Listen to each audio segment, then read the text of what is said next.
Welcome to episode 79 of the David and Hillary Show. 79, yes. Well, last week we had our first split screen interview with the good folks, Chris and Rachel from Moon Publishing House, and that was a lot of fun. That was so much fun. That was a stretch for us. And now this week we are trying a couple new things, but you probably won't notice.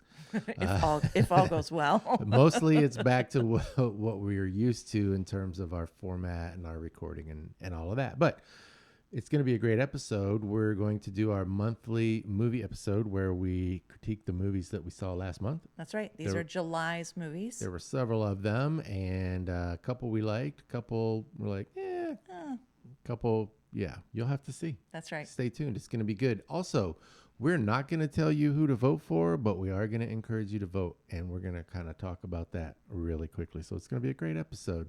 All right. Stay with us. Let's do this.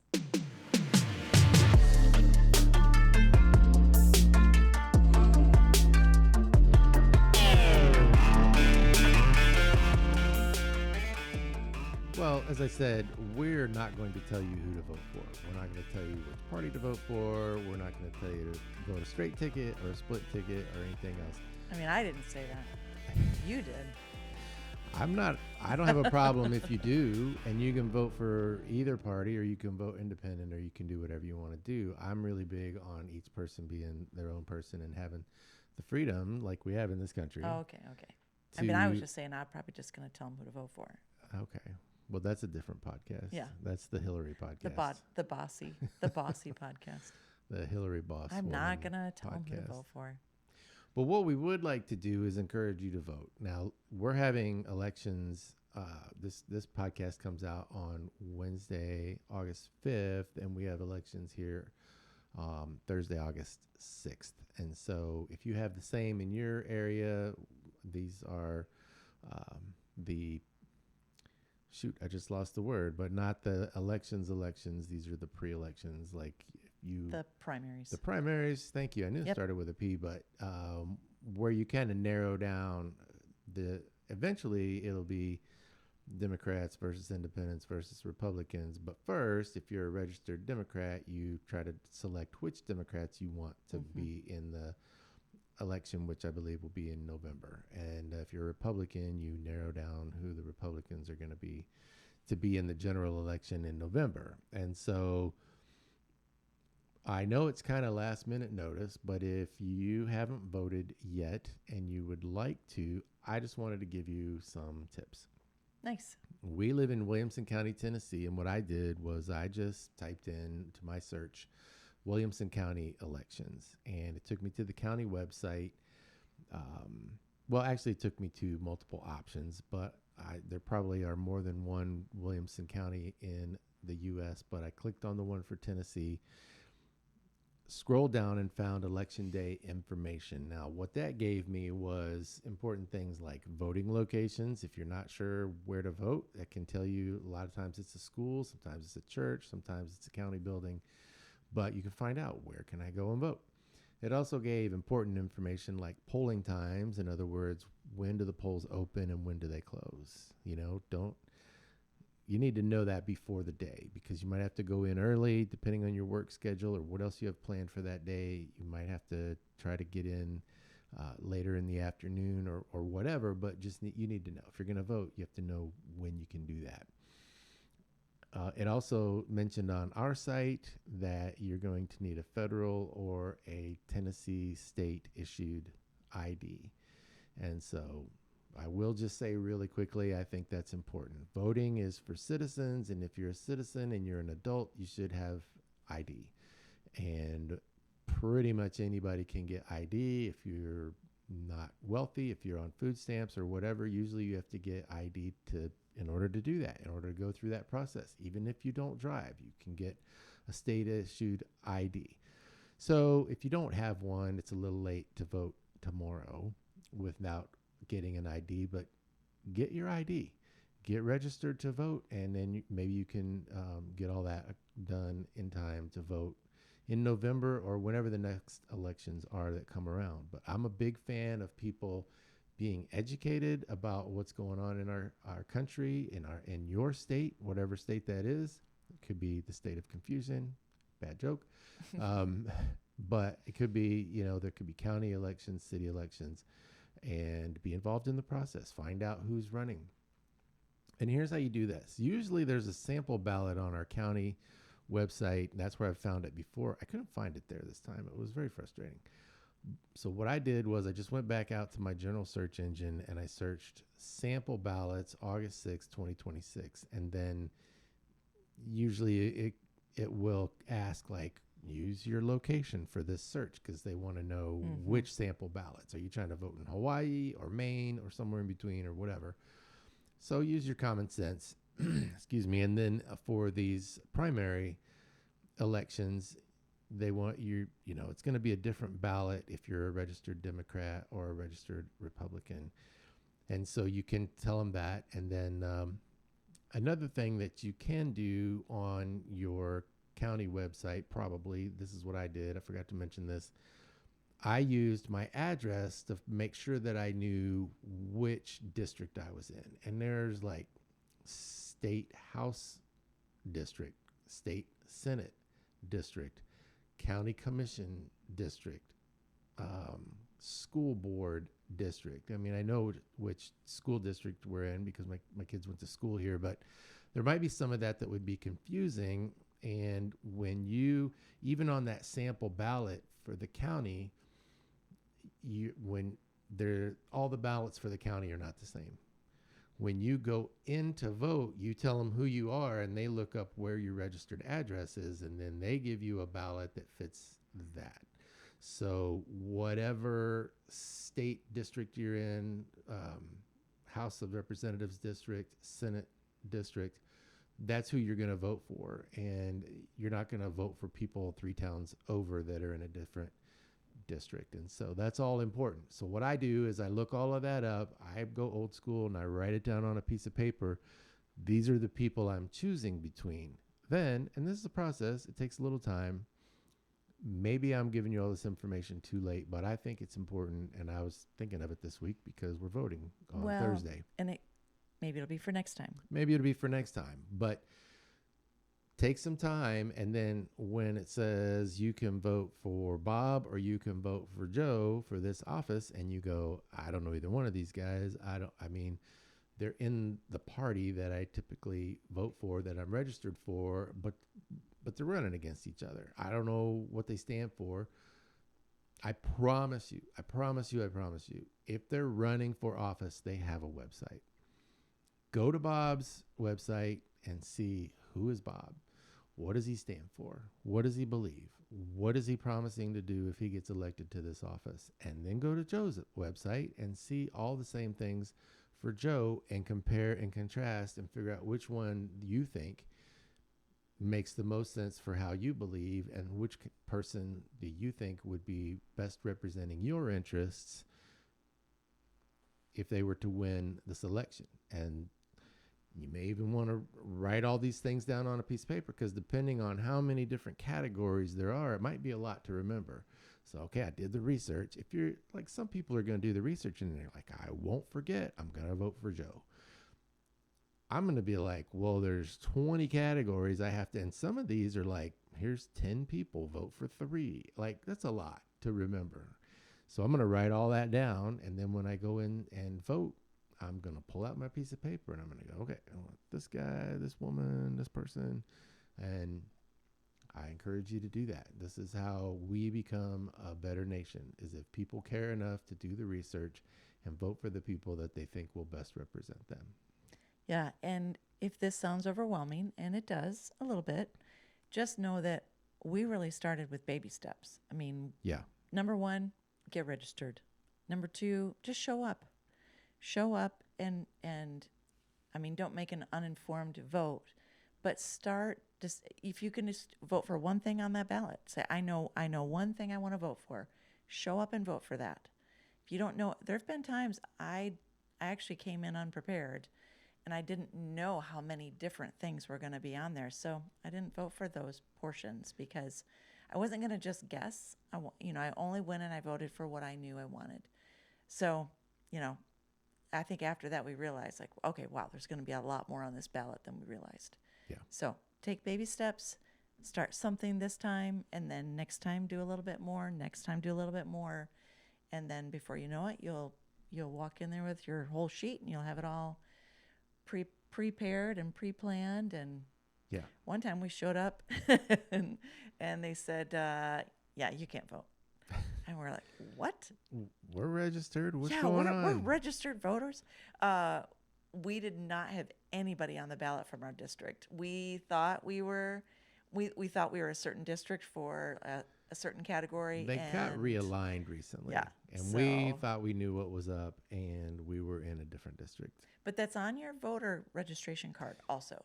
It does say Yeah. what your districts are. So you should have that information on your card. But And the other thing that you said earlier, I like, maybe not everybody knows this, you can vote for certain sections and leave others blank. Yep. And they will accept it, and your vote will count for the people. Yep. For the the candidates. the candidates that you wanted to vote for, that you Yeah. did vote for, that will go through, and the stuff that you left, like, well, I vote for anybody in this category, it doesn't count against you. It doesn't negate your ballot. Right.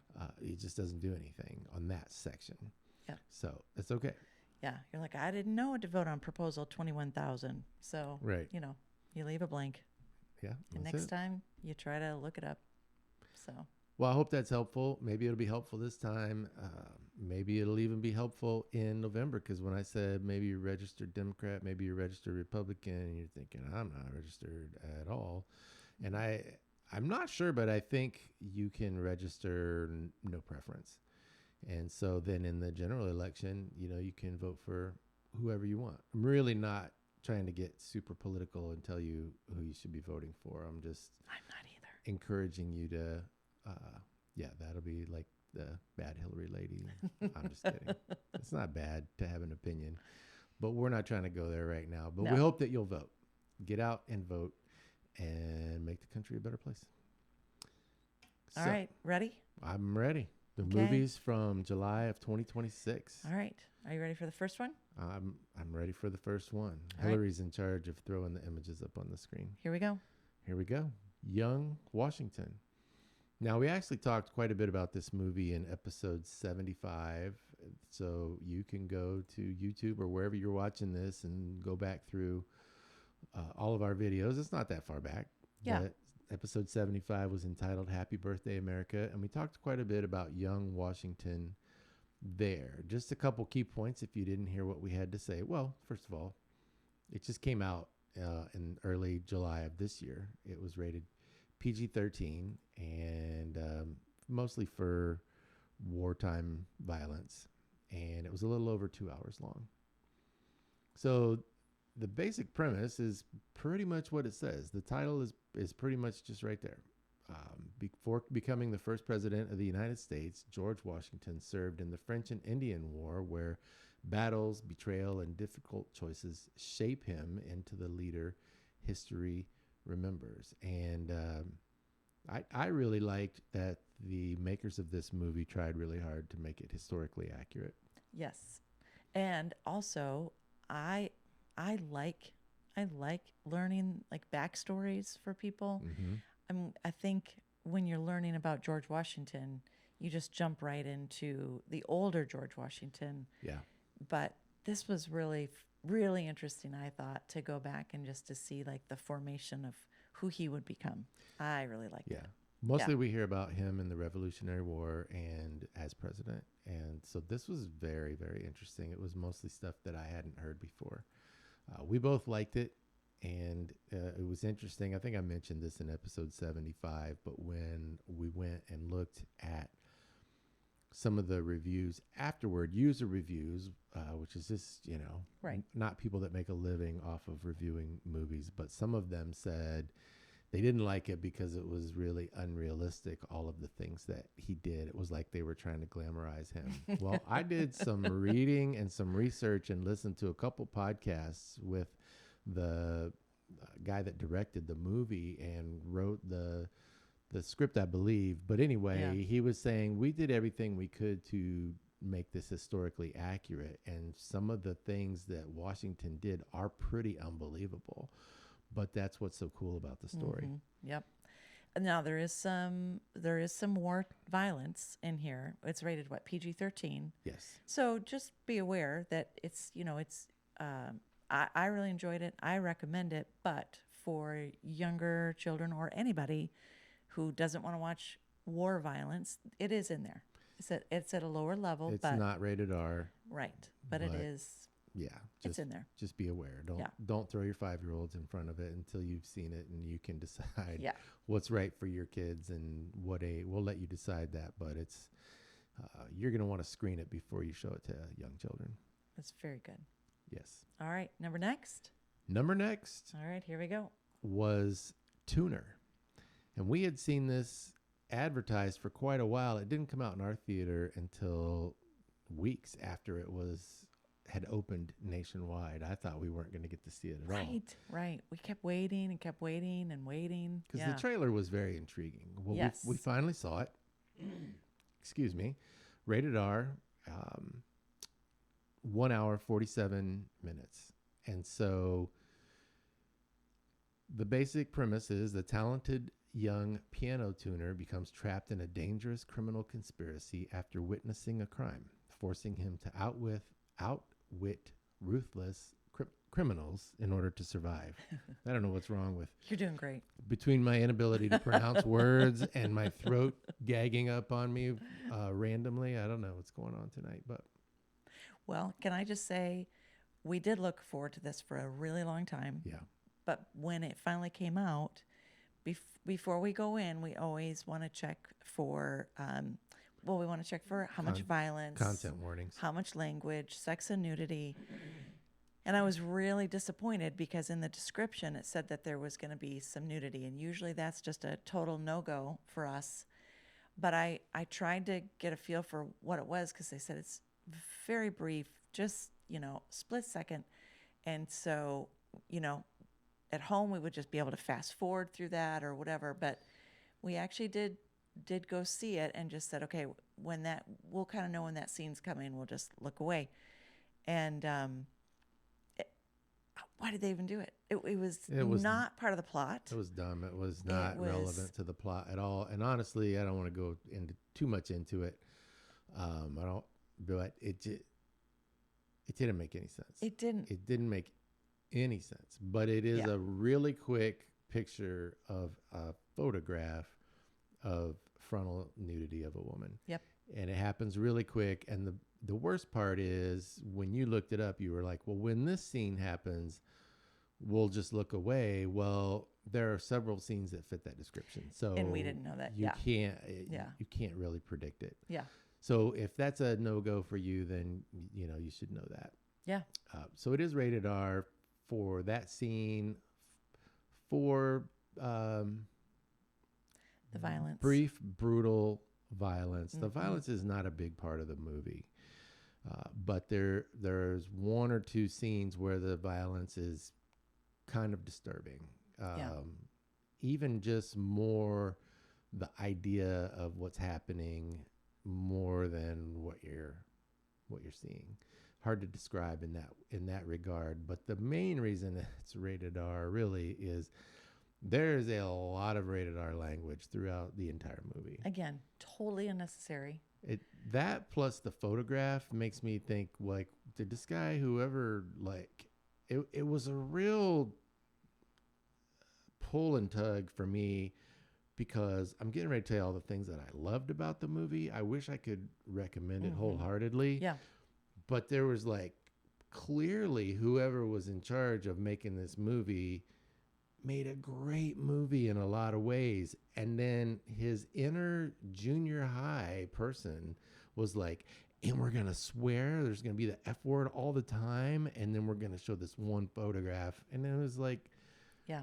really? It could have been You couldn't incredible just discipline PG-13. yourself to keep that. It Yeah. would have been a great PG-13 Yeah. movie. Yeah. The story was great. The acting was really, really good. The cinematography, for the most part, was really good. Really And- creative idea, like just a twist on Yeah.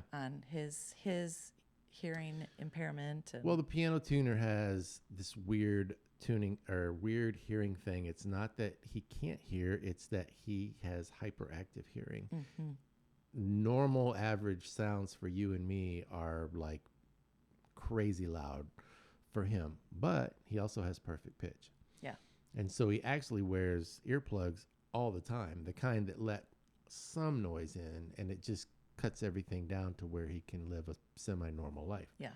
And do his job and tune pianos. And then, like often happens in people's lives or in movies anyway, In movies. he needs more money than he's making, and some opportunities come his way, and he's not sure they're legit, and he's trying to decide who he wants to be and if he cares.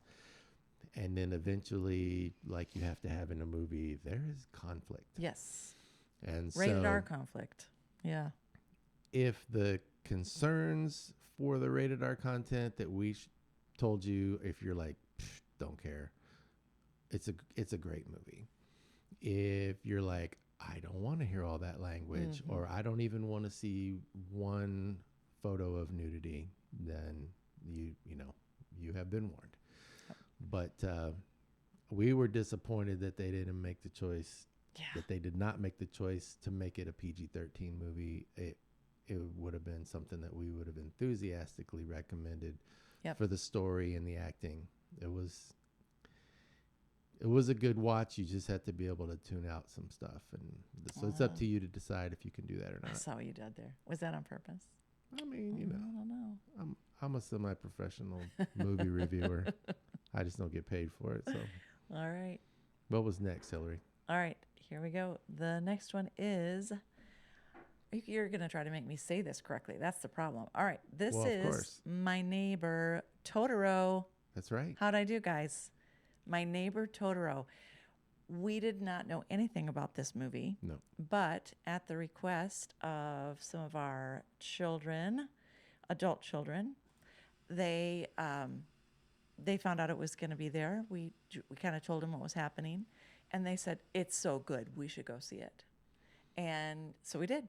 Yeah. So we went on a Sunday evening and really did not know what we were in for, because I've never seen this, never seen anything from this director, and it was beautiful. The artwork was really good. Was really good. Yeah. I believe we watched the English dubbed version because it wasn't subtitles. It was Right. No, you're right. English dubbed. Yep. But even that wasn't distracting. Because it was just such a fun adventure. And what I liked about it was that this is from 1988. Yeah. Originally. It's not a new movie. And it's the 35th anniversary. And we got to hear a little bit from the writer, the creator of it. Should have written down his name, but it was interesting. They well, it might be up there on this. Is it the? Oh yeah, now you're gonna make me say that. Hayao Miyazaki. Yes. That's my best guess. Good job. He wanted to create beautiful artwork in these movies, and also to reflect a time that was slower for children. Yeah. And you sense that.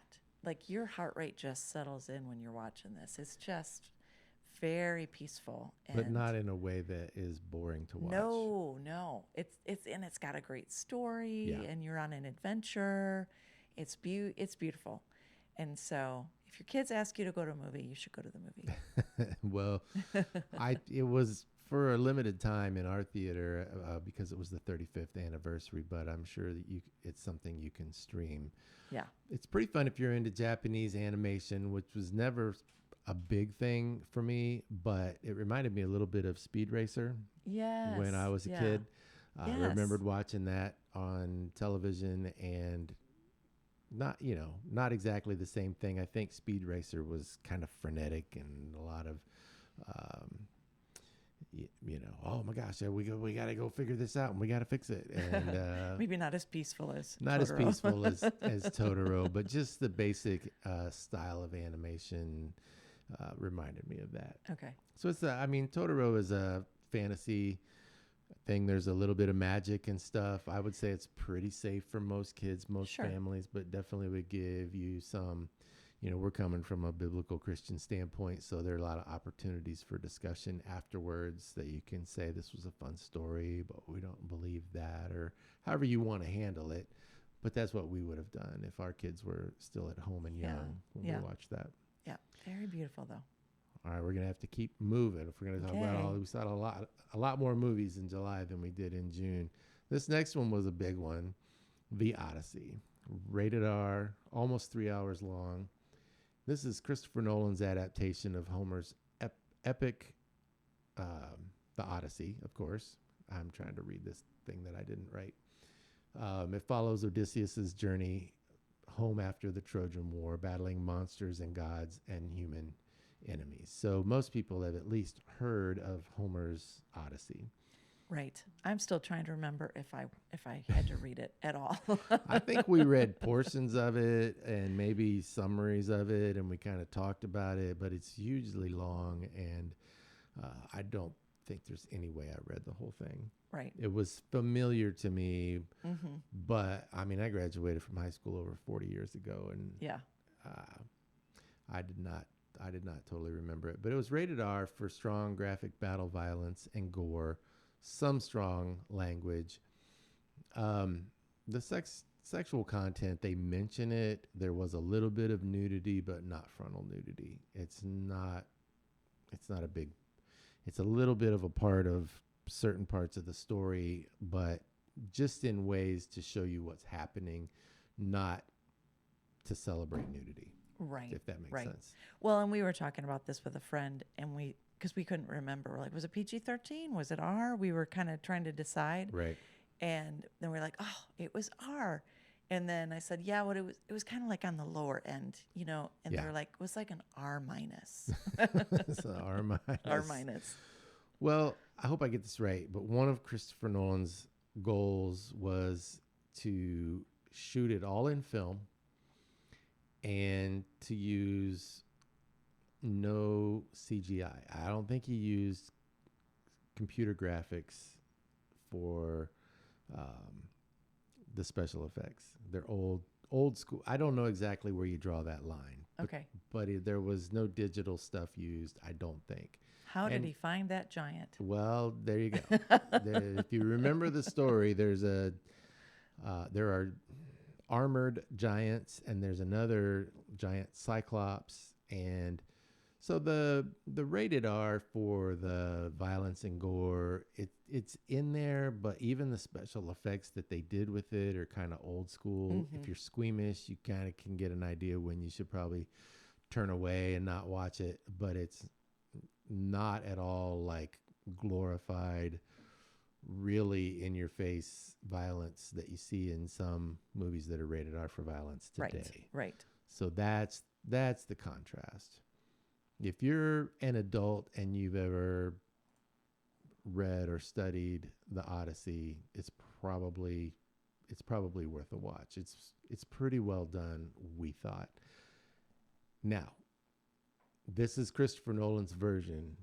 Right. And one of the criticisms he has taken for his version of the movie is that he didn't strictly follow the Homer script. Obviously, it's a hugely long story, so even at a 3-hour movie, you can't put everything in there. But he kind of rewrote some stuff and kind of did his own thing on part of it, and some people didn't like that. I just think if it's I can't even remember. It was like over 2,000 years old, this story. Oh, I think it was written in BC sometime. Yeah, it's old. It's really old. And I think for a story that's been retold that many times, if in 2026 somebody wants to do their version of it and change it up a little bit, I don't have a huge problem with it. If you're a purist, maybe you won't like that. But the end of that story is so good that I think, I think that makes the whole 3 hour experience worth it. I am looking forward to watching it with subtitles. I did have a hard time understanding all of the dialogue, and I really would have liked to have heard all the dialogue. Well, So when it comes out, we're going to get it up on the TV, get the old subtitles going, and I'm going to sit through it again. one of the other things I would give as a mild criticism is that he was trying to make the music so dramatic that at times it was so loud you couldn't understand what people were saying. That's right. And you can't make that big of an epic movie and not get the sound right. So that was one of my criticisms. Yeah. But still, overall, really well done. All right, this one we're not going to spend a whole lot of time on. Sometimes we go see a movie just because we want to see what they're putting out there for kids and families to watch. And so, oh, here we go. You ready? I'm watching her Yeah. do our new special effects. Are you ready? Yeah, I'm ready. I'm ready. Okay, Are you let's ready? do it. Are you ready? 1, 2, 3, go. Minions and monsters. So by now, most people know what you're going to get with the Minions movie. Yes. Let me just throw the stuff at you really quick. It was rated PG. It's about an hour and 30 minutes long.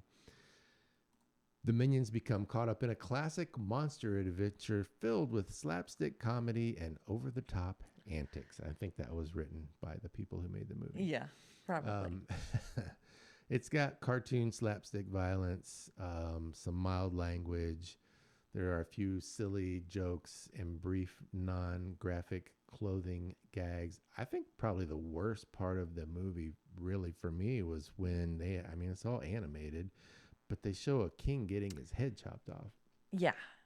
You know I am not a Minion fan. Right. I'm not really either, but we're not.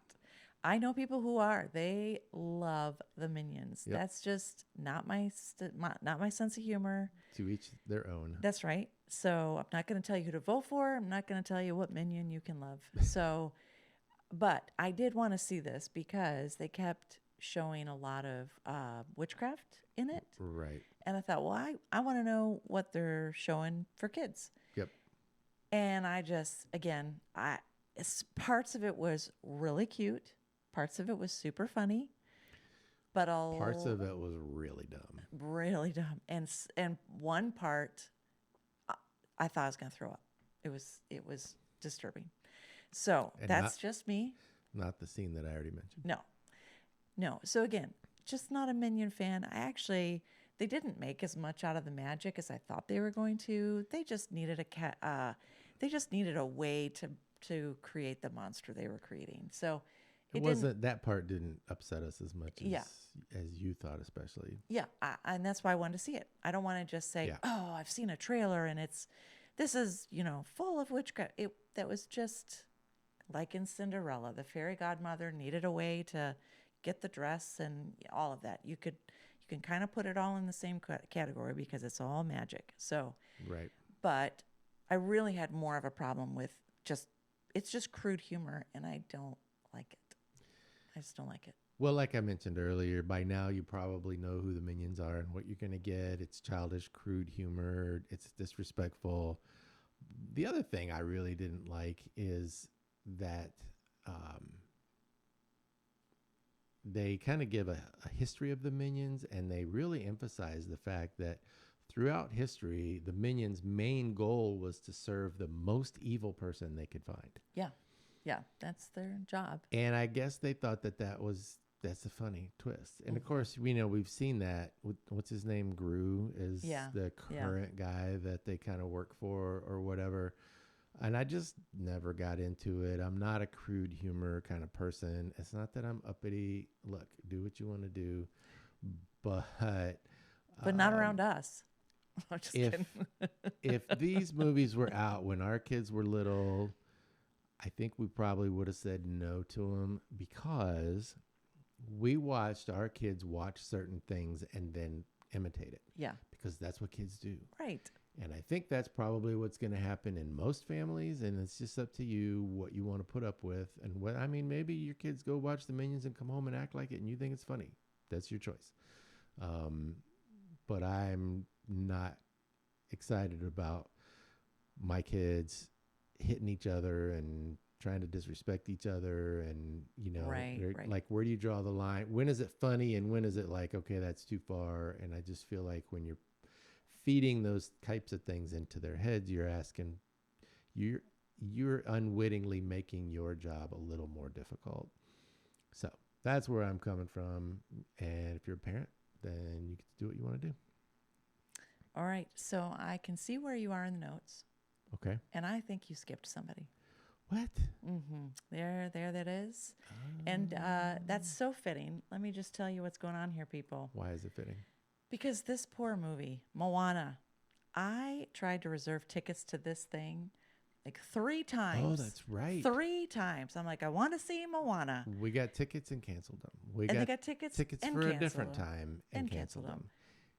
I think 3 times that I thought I'm never going to see this How movie. do you know I didn't do that on purpose, just so you could talk about it? Oh, see, you're just so sweet to me. So, yeah, Moana, this was the live action version, and you skipped over it in the notes, just like it got skipped over in my calendar. But we're going to cover it now. There's not a whole lot to say about Moana. If you've seen Moana, If you've seen Moana, you've seen Moana. You've seen Moana. And this was the live action version. It was kind of fun. I'm not the biggest Moana fan. I just wanted to see it. And but I think I actually liked this better than the animated version. Okay. Yeah, I liked the acting. I liked I don't know, I liked the scene. I liked the special effects on it. I thought it was really good. And maybe because I love the water too.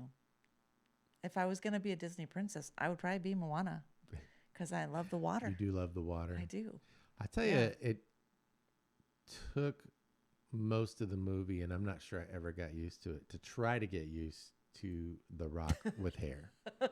Yeah. The Rock with a wig of hair down to here, curly locks, and then at times he even talks about them. He may have even sung about the locks, the hair, and made some jokes, which are especially funny if you know that he's, really shaves his head in real life. But yeah, so but he did the voice of that character in the original. He so did. So it made sense. It made sense. But who was it? Somebody was like, why couldn't they have gotten, is it Jason Momoa? Because he already has that hair. That nobody would think that was weird. Be like, right. This is nice. So, they're just, we like some of the animated. We're kind of picking on both of the animated ones that we saw this month, but there's certain ones that we like better than others, and sometimes I'm not even sure why. It just resonates or it doesn't or whatever. Yeah. Moana's fine. It just never was one of our absolute favorites, and so I don't think I saw it more than once. So to be able to compare this one to that one 10 years later is, I can't really say how close, but I think it's more or less pretty close. I think it's pretty close. And again, same thing. There's going to be like spiritism in this movie. Yeah. And so again, if you're letting children watch it, you might just want to take note of that and then make sure to be able to say, because again, that's not something that we would necessarily want our children to emulate. But there's no harm in showing them like this is a different culture where they worship different things, and you can explain why you have chosen to do something different than that. That's right. So that's right. Good conversation material. I love it. That's what we tried to do with our kids. And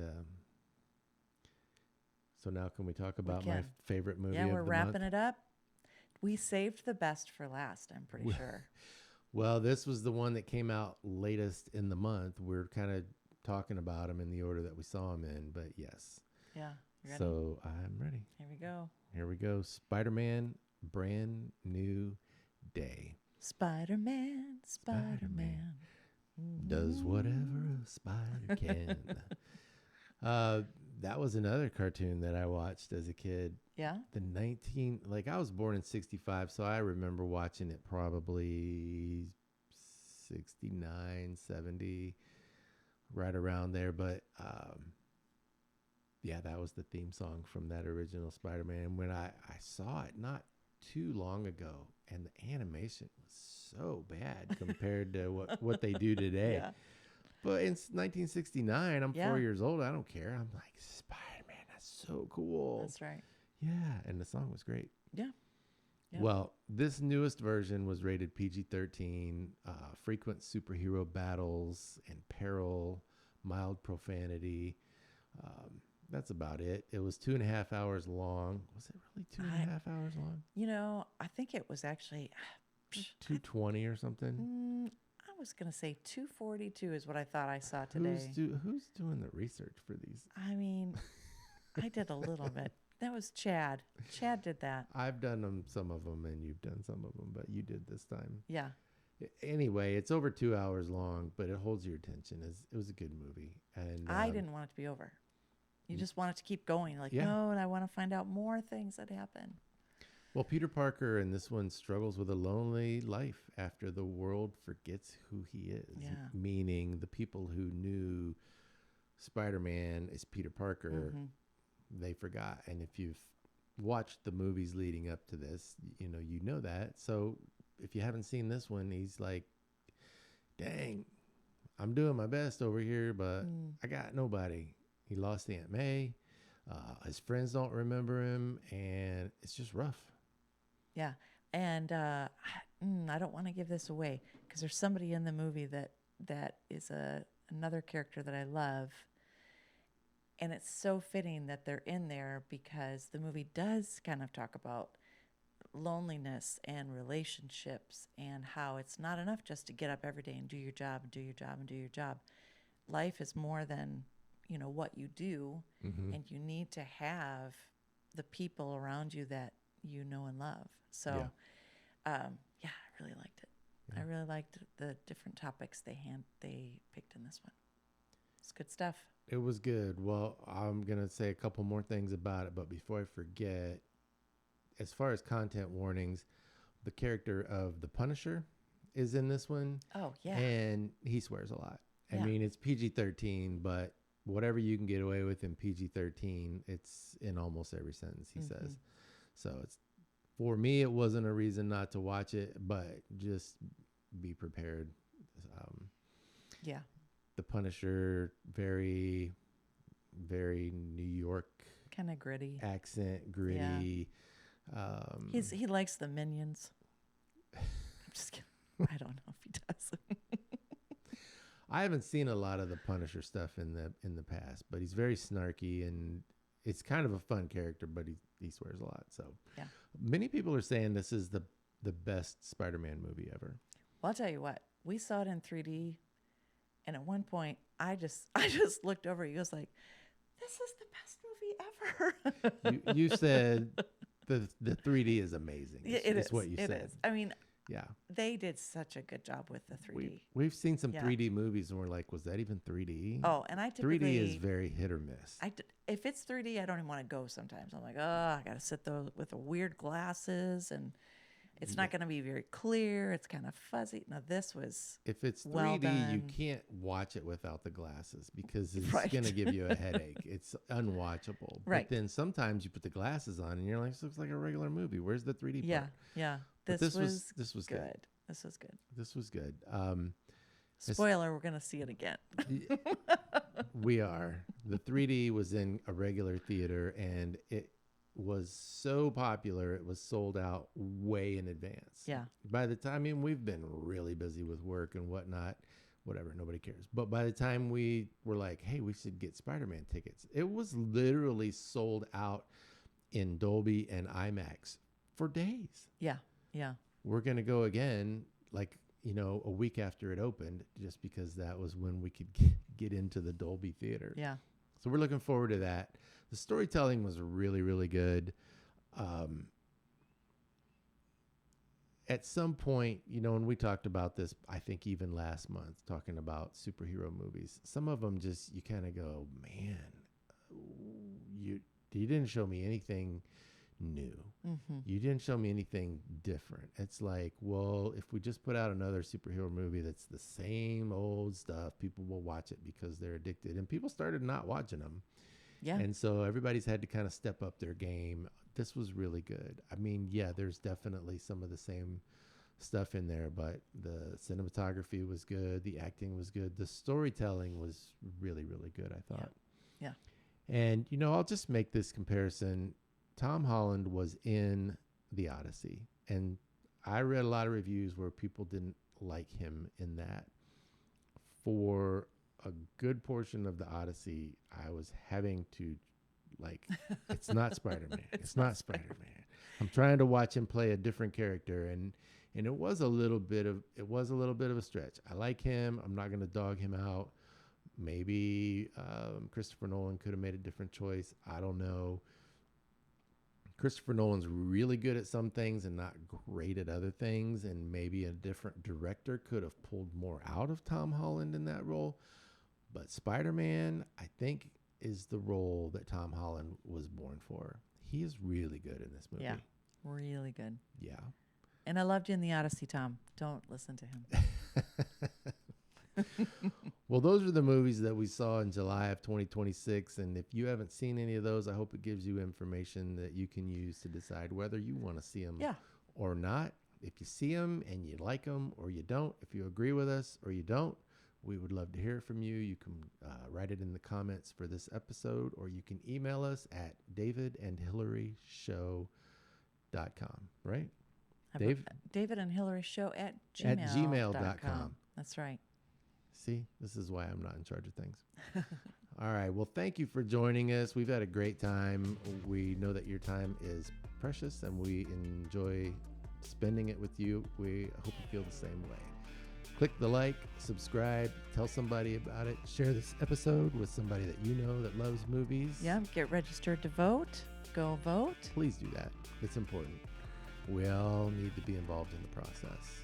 And again, thanks for being here. We look forward to seeing you next week on the David and Hillary Show. See ya.